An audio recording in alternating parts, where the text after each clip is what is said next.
পৃথিবীর সবচেয়ে সফল মানুষদের জীবনের দিকে তাকালে একটা ভীষণ অদ্ভুত আর বলতে পারেন বিপরীতমুখী বিষয় চোখে পড়ে। মানে সমাজ সাধারণত সফলতা বলতে বোঝায় একদম গ্ল্যামার, লাল গালিচা আর ম্যাজিক্যাল সব মুহূর্ত, তাই না? একদম, বাইরের চাকচিক্যটাই সবার আগে চোখে পড়ে। ঠিক, কিন্তু সফল মানুষদের প্রতিদিনের রুটিনের দিকে তাকালে দেখা যায় তাদের জীবনটা অবিশ্বাস্য রকমের একঘেয়ে এবং বোরিং। তারা প্রতিদিন ঠিক একই সময়ে ঘুম থেকে ওঠেন, একই ধরনের খাবার খান, আর দিনের পর দিন একই কাজ নিখুঁতভাবে করে যান। হ্যাঁ, রুটিনটা দেখলে যে কারোর চমক ভাঙবে। ঠিক তাই। তো কেন এমনটা হয়? কেন সাফল্যের এই চূড়ান্ত গ্ল্যামারাস রূপটার পেছনের গল্পটা এত সাধারণ? আজ আমরা আমাদের এই গভীর আলোচনায় বা ডিপ ডাইভে ঠিক এমন একটি বিষয় নিয়ে কথা বলবো যা সফলতার প্রচলিত ধ্যান ধারণাকে পুরোপুরি চ্যালেঞ্জ করে। এবং আজকের আলোচনার সোর্সটাও কিন্তু খুব ইন্টারেস্টিং। দারুণ ইন্টারেস্টিং। আমাদের হাতে রয়েছে অসাধারণ একটি সোর্স, একটি অনুপ্রেরণামূলক ভিডিও স্ক্রিপ্ট যার নাম the architect of discipline, from ordinary to extraordinary. আর আমাদের আজকের এই আলোচনার মূল মিশনটি কিন্তু অত্যন্ত সুনির্দিষ্ট। আমরা আজ বিশ্লেষণ করে দেখব কিভাবে একজন সম্পূর্ণ সাধারণ মানুষ, যার কোনো বিশেষ জন্মগত প্রতিভা নেই, প্রচুর টাকা নেই, এমনকি কোনো ক্ষমতাশালী মানুষের সাথে পরিচয় পর্যন্ত নেই, সে কেবল একটি মাত্র গুণের উপর ভর করে অসাধারণ হয়ে উঠতে পারে। মানে জাস্ট একটা কোয়ালিটি বা গুণ। হ্যাঁ, ঠিক ধরেছেন। সোর্সের গল্পটি এমন এক ছেলেকে নিয়ে যে এই রূঢ় বাস্তবতার একদম নিখুঁত উদাহরণ। তার কাছে সম্বল বলতে কেবল একটি জিনিস ছিল, আর তা হল ডিসিপ্লিন বা শৃঙ্খলা।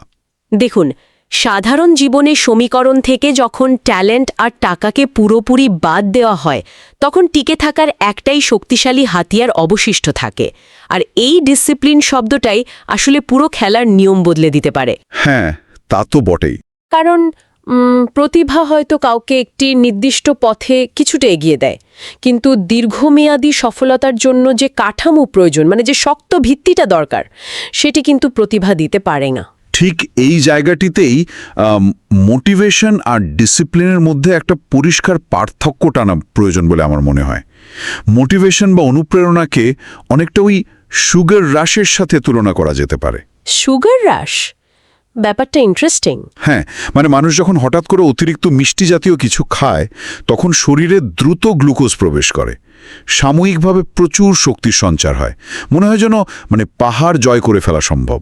একদম, একটা ইনস্ট্যান্ট এনার্জি চলে আসে। কিন্তু কিছুক্ষণ পরেই সেই এনার্জি বা শক্তি ধপ করে নিচে নেমে যায়, আর তখন আগের চেয়েও অনেক বেশি ক্লান্তি ভর করে। হ্যাঁ, সুগার ক্র্যাশ যেটাকে বলে আর কি। ঠিক। অন্যদিকে ডিসিপ্লিন হলো সম্পূর্ণ সুষম একটা ডায়েট বা পুষ্টিকর খাবারের মতো। প্রতিদিনের সাধারণ খাবার হয়তো খাওয়ার সাথে সাথেই শরীরে ম্যাজিকের মতো কোনো শিহরণ তৈরি করবে না, কিন্তু প্রতিদিন একটু একটু করে এটি শরীরের ভেতরে একটি স্থায়ী এবং মজবুত শক্তির ভিত্তি তৈরি করে। সুগার রাশ বনাম সুষম খাবারের এই ধারণাটি আসলে মস্তিষ্কের রাসায়নিক প্রক্রিয়ার সাথে একদম নিখুঁতভাবে মিলে যায়। তাই নাকি? হ্যাঁ, কারণ মোটিভেশন পুরোপুরি আমাদের আবেগের উপর নির্ভরশীল, আর আবেগ যেহেতু মানুষের নিয়ন্ত্রণের বাইরে অনেকগুলো প্রভাবক দ্বারা চালিত হয়, যেমন ধরুন আবহাওয়া বা চারপাশের মানুষের আচরণ, এমনকি হরমোনের ওঠানামা। তো এই কারণে মোটিভেশন কখনো টেকসই হতে পারে না। মেঘলা দিনে মন খারাপ থাকলে দেখবেন মোটিভেশন উধাও হয়ে যায়। একদম সত্যি কথা। কিন্তু ডিসিপ্লিন আবেগের প্রতি সম্পূর্ণ উদাসীন। এটি একটি যান্ত্রিক কাঠামোর মতো কাজ করে। এখানে মন খারাপ বা ভালো থাকার কোনো গুরুত্ব নেই, কেবল কাজটি সম্পন্ন হওয়াই মুখ্য। আচ্ছা, এবার একটু মূল গল্পের দিকে ফেরা যাক। হ্যাঁ, কারণ এই যান্ত্রিক কাঠামোর বিপরীত চিত্রটাই কিন্তু আমাদের সমাজের সবচেয়ে পরিচিত দৃশ্য। সোর্সে ছেলেটির জীবনে যে শুরুর দিকটার গল্প তুলে ধরা হয়েছে, সেখানে একটা প্যারাডক্স বা স্ববিরোধিতা খুব স্পষ্ট। ওই যে সে বড় বড় স্বপ্ন দেখত। ঠিক, সে প্রতিদিন বড় বড় স্বপ্ন দেখত, তার কল্পনার জগৎ ছিল বিশাল, কিন্তু বাস্তবে তার সারাটা দিন কাটত মোবাইল ফোনের স্ক্রিনে বুঁদ হয়ে, অলসতা করে। আর দিন শেষে তার একটাই সান্ত্বনা ছিল, আগামীকাল থেকে সবকিছু নতুন করে শুরু করব। এটা তো আমাদের সবারই খুব পরিচিত একটা ডায়লগ, তাই না? হ্যাঁ, মোটিভেশনের জোয়ার মাঝে মাঝে তার জীবনে আসত। তখন সে হয়তো খুব উদ্দীপ্ত হয়ে বড় কোনো পরিকল্পনা করে ফেলত, কিন্তু কাজ শুরু করার আগেই সেই জোয়ার আবার ভাটার টানে মিলিয়ে যেত। ঠিক আছে, ব্যাপারটা একটু খুলে বলা যাক। নিশ্চয়ই। আমার এখানে একটা বড় প্রশ্ন আছে।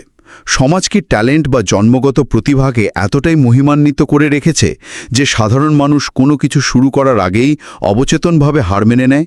মানুষ কি ধরেই নেয় যে বিশেষ কোনো প্রতিভা ছাড়া চেষ্টা করাটাই আসলে অর্থহীন? খুবই চমৎকার একটা প্রশ্ন। মানুষের মস্তিষ্ক কিভাবে এই আগামীকাল থেকে শুরু করব ফাঁদটা তৈরি করে, তার পেছনের মনস্তত্ত্বটা বেশ জটিল। সমাজ যখন সবসময় সফলতার পেছনে ওই গড গিফটেড ট্যালেন্ট বা ঈশ্বর প্রদত্ত প্রতিভার গল্প শোনায়, তখন সাধারণ মানুষের মস্তিষ্ক খুব সহজেই কাজ না করার একটা মোক্ষম অজুহাত পেয়ে যায়। বিবর্তনগতভাবে মানুষের মস্তিষ্ক হল কগনিটিভ মাইজার বা শক্তি সঞ্চয়কারী একটা যন্ত্র। আচ্ছা, কগনিটিভ মাইজার। হ্যাঁ, মস্তিষ্ক সবসময় চায় ক্যালোরি বা এনার্জি বাঁচাতে। তো যখনই কোনো কঠিন বা শ্রমসাধ্য কাজের মুখোমুখি হতে হয়, মস্তিষ্ক তখন সমাজের ওই প্রচলিত ধারণাটি ব্যবহার করে।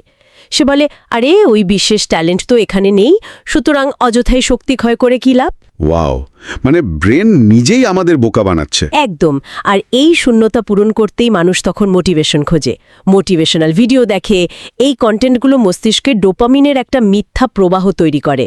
ডোপামিন মানে ওই ফিল গুড হরমোনটা? ঠিক তাই।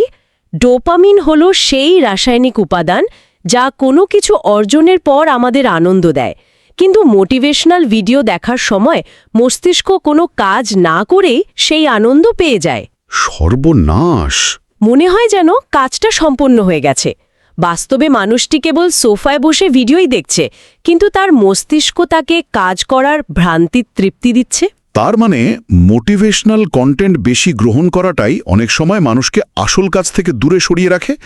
মস্তিষ্ক ডোপামিনের ওই সস্তা আনন্দের ফাঁদে পড়ে যায়। একদম তাই। তাহলে এই গোলকধাঁধা থেকে বের হওয়ার উপায় কি? সোর্সে আমরা দেখতে পাই এই প্রশ্নের উত্তর খুঁজতে গিয়েই ছেলেটির জীবনে একটি চূড়ান্ত টার্নিং পয়েন্ট আসে। সে একটা বড় সত্যি বুঝতে পারে। হ্যাঁ, একদিন সে একটা রূঢ় সত্য উপলব্ধি করতে পারে। সে বুঝতে পারে যে মোটিভেশন একটি ক্ষণস্থায়ী বিভ্রম, কিন্তু ডিসিপ্লিন হলো স্থায়ী বাস্তবতা। আর যেদিন সে এই সত্যটি হৃদয়ঙ্গম করল, সেদিন থেকে সে বড় কোনো লক্ষ্যের পেছনে না ছুটে জীবনের একদম মৌলিক কিছু জায়গায় ছোট ছোট পরিবর্তন আনা শুরু করল। এই ছোট পরিবর্তনগুলোই কিন্তু সবচেয়ে বেশি জরুরি। ঠিক। তার এই নতুন রুটিনে মূলত 4টি বেসিক কাজ ছিল। 1. সকালে তাড়াতাড়ি ঘুম থেকে ওঠা। 2. প্রতিদিন অন্তত 1 ঘন্টা বই পড়া। 3. সোশ্যাল মিডিয়া ব্যবহার একেবারে কমিয়ে দেওয়া। এবং 4. প্রতিদিন ব্যায়াম করা।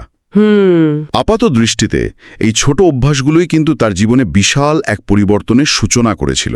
দেখুন, এই 4টি অভ্যাসকে যদি আমরা মনস্তাত্ত্বিক এবং স্নায়বিক দৃষ্টিকোণ থেকে বিশ্লেষণ করি, তবে দেখা যাবে এগুলো মোটেও দৈবক্রমে বেছে নেওয়া হয়নি। এগুলোকে বলা যায় কিস্টোন হ্যাবিটস বা মূল ভিত্তির অভ্যাস। কিস্টোন হ্যাবিটস একটু বুঝিয়ে বলবেন? মানে ধরুন সকালে ওঠা। সকালে ওঠা মানে কেবল সময় বাঁচানো নয়, এটি হলো দিনের শুরুতেই নিজে আদিম মস্তিষ্ক বা অলসতার উপর প্রথম জয়লাভ করা। দিনের প্রথম লড়াইয়ে জিতলে পরবর্তী কাজগুলোতেও আত্মনিয়ন্ত্রণ বজায় রাখা সহজ হয়। আচ্ছা, মেক সেন্স। এরপর 1 ঘন্টা পড়া। এর মানে নিজের মনোযোগ ধরে রাখার ক্ষমতা বা ফোকাসকে শানিত করা। আর সোশ্যাল মিডিয়া কমানোর অর্থ হল সেই সস্তা ডোপামিনের আসক্তি থেকে মস্তিষ্ককে বের করে আনা, যেন মস্তিষ্ক কঠিন কাজ করার পর ডোপামিন পেতে অভ্যস্ত হয়। আর ব্যায়াম করার বিষয়টা? ব্যায়াম করা মানে নিজের শরীরকে স্বেচ্ছায় শৃঙ্খলার কষ্টের মধ্যে ফেলে শারীরিক ও মানসিক সহনশীলতা বৃদ্ধি করা। এই প্রতিটি কাজই আসলে আত্মনিয়ন্ত্রণের একটি শক্তিশালী স্তম্ভ হিসেবে কাজ করে। এই ধারণাটিকে একটা যান্ত্রিক ঘড়ির ভেতরের কাঠামোর সাথে তুলনা করা যেতে পারে। সেটা কিভাবে? ধরুন, একটি পুরনো আমলের যান্ত্রিক ঘড়ির ভেতরে অনেকগুলো ছোট বড় গিয়ার বা চাকা থাকে।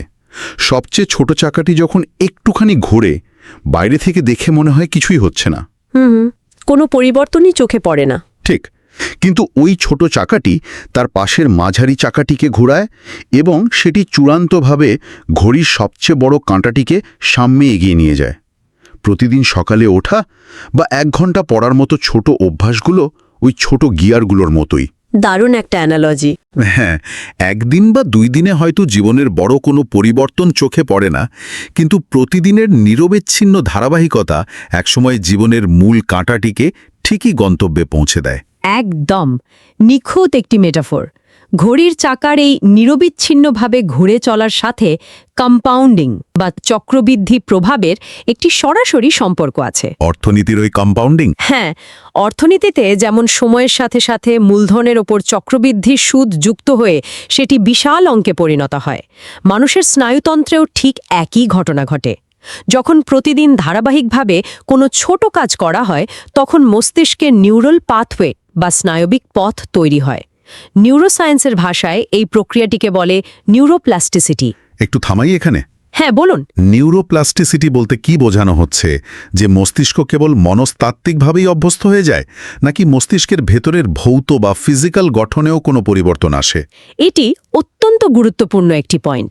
এটি কেবল মনস্তাত্ত্বিক কোনো ট্রিক নয়, এটি সম্পূর্ণ একটি ভৌত বা ফিজিক্যাল পরিবর্তন। সত্যি বলছেন? হ্যাঁ, মস্তিষ্কের নিউরনগুলো যখন একসাথে উদ্দীপ্ত হয় তখন তারা একে অপরের সাথে সংযুক্ত হয়ে যায়। ইংরেজিতে যাকে বলে neurons that fire together, wire together. আচ্ছা। যখন কেউ প্রতিদিন একই সময়ে বই পড়ে বা ব্যায়াম করে তখন ওই কাজের সাথে যুক্ত নিউরনগুলোর চারপাশে মায়োলিন নামের একটা আবরণ পুরু হতে থাকে। এই আবরণটি পুরু হওয়ার কারণে ওই নির্দিষ্ট স্নায়বিক পথে সিগন্যাল অনেক দ্রুত চলাচল করতে পারে। ওয়াও, মানে ব্রেন তার রাস্তা তৈরি করে নিচ্ছে। ঠিক তাই, অনেকটা ঘন জঙ্গলের ভেতর দিয়ে প্রতিদিন একই পথে হাঁটার মতো। প্রথম দিন হাঁটতে খুব কষ্ট হয়, লতাপাতা পায়ে জড়ায়, পথ তৈরি করতে হয়। কিন্তু প্রতিদিন একই পথে হাঁটলে একসময় সেখানে একটা পরিষ্কার এবং প্রশস্ত রাস্তা তৈরি হয়ে যায়। ঠিক একইভাবে প্রতিদিনের ডিসিপ্লিন মস্তিষ্কের গঠনকে এমনভাবে বদলে দেয় যে একসময় কাজটা না করলেই বরং অস্বস্তি শুরু হয়। মস্তিষ্ক বড় কোনো লক্ষ্য দেখে ভয় পায়, কিন্তু ছোট কাজের ধারাবাহিকতাকে সে নিজের ভৌত কাঠামোর অংশ বানিয়ে নেয়। এই স্নায়বিক পরিবর্তনের বিষয়টা পরিষ্কার হওয়ার পর আমার একটা বড় ধাক্কা লাগছে। কেন? কারণ থিওরিটিক্যালি সবাই জানে যে প্রতিদিন ভোরে ওঠা ভালো, সোশ্যাল মিডিয়া কম ব্যবহার করা ভালো। মস্তিষ্কের এই নিউরোপ্লাস্টিসিটির বিজ্ঞান না জানলেও সাধারণ জ্ঞানে সবাই বোঝে যে এগুলো উপকারী। হ্যাঁ, সেটা তো সবাই জানে। কিন্তু প্র্যাকটিক্যালি বেশিরভাগ মানুষ এটা করতে পারে না, শুরু করলেও কয়েকদিন পর ছেড়ে দেয়। সোর্সের গল্পটিতে এই জায়গাটায় খুব বাস্তব এবং রুক্ষ একটি চিত্র ফুটে উঠেছে। ছেলেটা যখন এই নতুন ডিসিপ্লিন রুটিন শুরু করলো তখন তার চারপাশের কাছের বন্ধুরাই তাকে নিয়ে হাসাহাসি শুরু করলো। হ্যাঁ, ব্যঙ্গ করা শুরু করলো। ঠিক, অনেকবার তার নিজেরও মন চাইতো সব কিছু ছেড়ে দিয়ে আবার সেই পুরনো আরামদায়ক উচ্ছৃঙ্খল জীবনে ফিরে যেতে, কিন্তু সে থামেনি। সে একটা অমুক সত্য নিজের মধ্যে গেঁথে নিয়েছিল। সোর্সের সেই শক্তিশালী লাইনটি হল, ডিসিপ্লিন কষ্ট দেয় কয়েকদিন, কিন্তু রিগ্রেট বা অনুশোচনা কষ্ট দেয় সারা জীবন। অসাধারণ একটা লাইন। তবে এখানেই ব্যাপারটা আসলে সবচেয়ে ইন্টারেস্টিং হয়ে দাঁড়ায়। একটা পাল্টা যুক্তির অবকাশ আছে এখানে। কি রকম? যখন নিজের কাছের বন্ধুরাই হাসাহাসি করে, আড্ডা থেকে বাদ দিয়ে দেয়, তখন একজন মানুষ মানসিকভাবে কিভাবে নিজের সিদ্ধান্তে অটুট থাকতে পারে। দীর্ঘমেয়াদী সফলতার জন্য ডিসিপ্লিন মেনে চলার এই যে প্রাথমিক স্তর, সেখানে কি একাকিত্ব বা আইসোলেশন একটি সম্পূর্ণ অনিবার্য অংশ? সামাজিক চাপ বা পিয়ার প্রেশার কিভাবে মানুষের সিদ্ধান্তকে প্রভাবিত করে তার শেকড় লুকিয়ে আছে আমাদের বিবর্তনমূলক ইতিহাসে। আদিম যুগে মানুষ সবসময় ছোট ছোট দলে বা ট্রাইবে বিভক্ত হয়ে বাস করত। একসাথে থাকতো সবাই। হ্যাঁ, আর সেই সময় দল থেকে বিতাড়িত হওয়া বা একঘরে হয়ে যাবার অর্থই ছিল নিশ্চিত মৃত্যু, কারণ একা শিকার করা বা বন্যপ্রাণীর হাত থেকে বাঁচা সম্ভব ছিল না। ও আচ্ছা। লাখ লাখ বছরের বিবর্তনের কারণে আমাদের মস্তিষ্কের গভীরে এই ভয়টা একেবারে প্রোগ্রাম করা আছে। তাই অবচেতনভাবেই আমরা সবসময় চাই আমাদের আশেপাশের মানুষ বা আমাদের সমাজ যেন আমাদের গ্রহণ করে। এটা তো একটা আদিম প্রবৃত্তি বলতে গেলে। তো কেন? তারা তো ভালো কাজই করছে। এর পেছনের মনস্তত্ত্বটি হল, ওই ছেলেটির ইতিবাচক পরিবর্তন আসলে পরোক্ষভাবে তার বন্ধুদের নিজেদের ব্যর্থতা বা শৃঙ্খলার অভাবটাকে তাদের চোখের সামনে আয়নার মতো তুলে ধরে। ও আই সি। তারা নিজেদের অপরাধবোধ থাকতে ওই ছেলেটিকে নিয়ে হাসাহাসি করে। মনোবিজ্ঞানে একে অনেক সময় ক্র্যাব মেন্টালিটি বা কাকড়ার মানসিকতা বলা হয়। এক বালতি কাকড়ার মধ্যে কোনো একটি কাকড়া যদি কষ্ট করে ওপরে উঠে আসতে চায়, তখন বাকি কাকড়ারা তাকে টেনে নিচে নামিয়ে আনে। তার মানে বন্ধুরা যে হাসাহাসি করছে বা ব্যঙ্গ করছে সেটা আসলে ছেলেটির কোনো বোকামির জন্য নয়, বরং বন্ধুদের নিজেদের ইনসিকিউরিটি বা নিরাপত্তাহীনতা থেকে তৈরি হওয়া একটি আত্মরক্ষামূলক প্রতিক্রিয়া। ঠিক। তারা নিজেদের আরামদায়ক জোন থেকে বেরোতে চায় না বলে অন্য কেউ বের হতে চাইলে তাকে বাধা দেয়। ঠিক তাই। এটি তাদের ইগো বা অহংকার রক্ষার একটি মেকানিজম। আর এই সামাজিক চাপ সহ্য করে টিকে থাকাটা যে কোনো মানুষের জন্যই অত্যন্ত কঠিন। একাকিত্ব বা আইসোলেশন শুরুর দিকে অনেকটাই অনিবার্য। কঠিন একটা ধাপ। এখানেই মূলত তাৎক্ষণিক আরাম বা ইনস্ট্যান্ট গ্র্যাটিফিকেশন এবং দীর্ঘমেয়াদী অর্জন বা ডিলেড গ্র্যাটিফিকেশনের আসল মনস্তাত্ত্বিক যুদ্ধটা শুরু হয়। মানে ওই সাময়িক কষ্ট আর ভবিষ্যতের লাভের মধ্যে যুদ্ধ। হ্যাঁ, ডিসিপ্লিন মানতে গেলে তাৎক্ষণিকভাবে ওই হাসাহাসির শিকার হতে হবে, বন্ধুদের আড্ডার শেষ সস্তা আনন্দটুকু বিসর্জন দিতে হবে। মস্তিষ্ক এই সাময়িক কষ্টটা নিতে চায় না। স্বাভাবিক। কিন্তু যদি বন্ধুদের কথায় বা সামাজিক চাপে কেউ কাজ ছেড়ে দেয়, তবে সাময়িক আরাম হয়তো মিলবে, কিন্তু 5 বা 10 বছর পর যখন দেখা যাবে জীবনে কোনো অগ্রগতি হয়নি, তখন যে অনুশোচনা বা রিগ্রেট তৈরি হবে সেটি হবে দীর্ঘস্থায়ী এবং অবর্ণনীয় যন্ত্রণাদায়ক। আর ছেলেটি ঠিক এই মনস্তাত্ত্বিক সমীকরণটি মেলাতে পেরেছিল বলেই সাময়িক একাকিত্বকে সে মেনে নিতে পেরেছিল। একদম। তাহলে এই সব কিছুর মানে কি দাঁড়ালো? এই যে সাময়িক একাকিত্ব, চারপাশের মানুষের অবজ্ঞা এবং প্রতিদিনের ছোট ছোট কষ্ট নীরবে সহ্য করা, এগুলোর চূড়ান্ত ফলাফল আসলে কিভাবে সামনে আসে? সোর্সের ন্যারেটিভে আমরা দেখতে পাই মাসের পর মাস কেটে যাওয়ার পর ধীরে ধীরে ছেলেটির মধ্যে বদল আসতে শুরু করলো। হ্যাঁ, রাতারাতি কিন্তু কিছুই হয়নি। একদমই না, রাতারাতি কোনো সিনেম্যাটিক ম্যাজিক হয়নি, কিন্তু অত্যন্ত ধীর গতিতে তার ফোকাস বা মনোযোগ বাড়তে লাগলো, তার কনফিডেন্স বা আত্মবিশ্বাস দৃঢ় হতে শুরু করলো এবং তার স্কিল বা দক্ষতাগুলো আরও শানিত হলো। একটা সময় যে ছেলেটিকে কেউ বিন্দুমাত্র গুরুত্ব দিত না, সবাই তাকেই অনুসরণ করা শুরু করলো। তার সফলতার আসল রহস্য কোনো গোপন ট্যালেন্ট ছিল না, কোনো শর্টকাট ছিল না। রহস্যটি ছিল কেবলই কনসিস্টেন্সি বা ধারাবাহিকতা। এইটাই সবচেয়ে বড় সিক্রেট। কারণ সফল মানুষরা অদ্ভুত বা অন্য গ্রহের কোনো কাজ করে না, তারা শুধু প্রতিদিন একই গুরুত্বপূর্ণ কাজগুলো একঘেয়েভাবে করে যায়। এই বিষয়টা সত্যি অবাক করার মতো। প্রতিদিন সকালে ওঠা, ব্যায়াম করা, পড়া, প্রতিদিন হুবহু একই কাজ। শুনতে তো মারাত্মক বোরিং মনে হয়। সেটাই। সাধারণ মানুষ তো একঘেয়েমিতে হাঁপিয়ে ওঠে। আমরা সাধারণত ভাবি সফলতার পথটা খুব থ্রিলিং বা উত্তেজনায় ভরপুর হবে, কিন্তু বাস্তবে দেখা যাচ্ছে চূড়ান্ত গ্ল্যামারাস ফলাফল তৈরি হচ্ছে প্রতিদিনের এই চরম বোরিং আর একঘেয়ে রুটিন থেকেই। এটি হলো সফলতার সবচেয়ে বড় প্যারাডক্স বা স্ববিরোধিতা। মিডিয়া বা সমাজ আমাদের সবসময় সফলতার চূড়ান্ত মুহূর্তটি দেখায়। হ্যাঁ, আমরা শুধু ফাইনাল স্টেজটা দেখি। আমরা দেখি অ্যাওয়ার্ড নেওয়ার মুহূর্ত, বিশাল কোনো কোম্পানির সিইও হওয়ার খবর, অথবা অলিম্পিকে মেডেল জেতার দৃশ্য। সেই মুহূর্তগুলো আক্ষরিক অর্থে গ্ল্যামারাস এবং উত্তেজনায় ভরপুর। কিন্তু সেই মুহূর্ত পর্যন্ত পৌঁছনোর যে দীর্ঘ পথ, সেটা পুরোটাই বোরিং, রিপিটিটিভ এবং একঘেয়ে। মানুষের মস্তিষ্ক সবসময় নতুনত্ব বা নোভেলটি খোঁজে। মস্তিষ্ক চায় প্রতিদিন নতুন কোনো উদ্দীপনা। আর সেজন্যই বোরিং কাজ করতে মন চায় না। একদম। আমরা খুব দ্রুত একঘেয়েমি বা বোর্ডমে আক্রান্ত হই, আর ঠিক এখানেই ডিসিপ্লিনের চূড়ান্ত এবং আসল পরীক্ষাটা দিতে হয়। যে মানুষটি এই বোর্ডম বা একঘেয়েমিকে জয় করতে পারে, সে আসলে টিকে থাকে। অর্থাৎ কাজটা ভালো লাগুক বা না লাগুক, নিজের অনুভূতির তোয়াক্কা না করে যখন কেউ প্রতিদিন একটি বোরিং কাজ করে যায়, তখন সে সাধারণ মানুষের কাতার থেকে আলাদা হয়ে যায়। ঠিক তাই। এবং যখন কেউ কনসিস্টেন্টলি বা ধারাবাহিকভাবে এই বোরিং কাজগুলো করে যায়, তখন আমরা শুরুতে যে নিউরাল পাথওয়ের কথা বলছিলাম, সেটি সম্পূর্ণ স্বয়ংক্রিয় একটি অভ্যাসে পরিণত হয়। মানে তখন আর জোর করতে হয় না?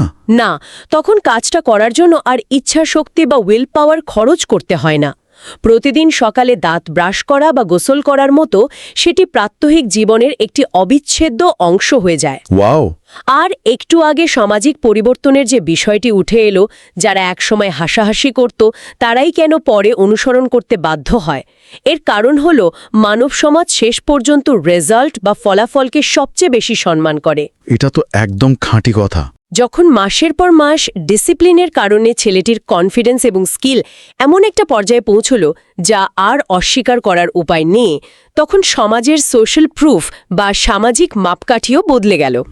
তখন ওই হাসাহাসি করা বন্ধুরা বুঝতে পারল যে তারা যেটাকে বোকামি বা খামখেয়ালি ভেবেছিল সেটা আসলে ছিল লেজার শার্প ফোকাস।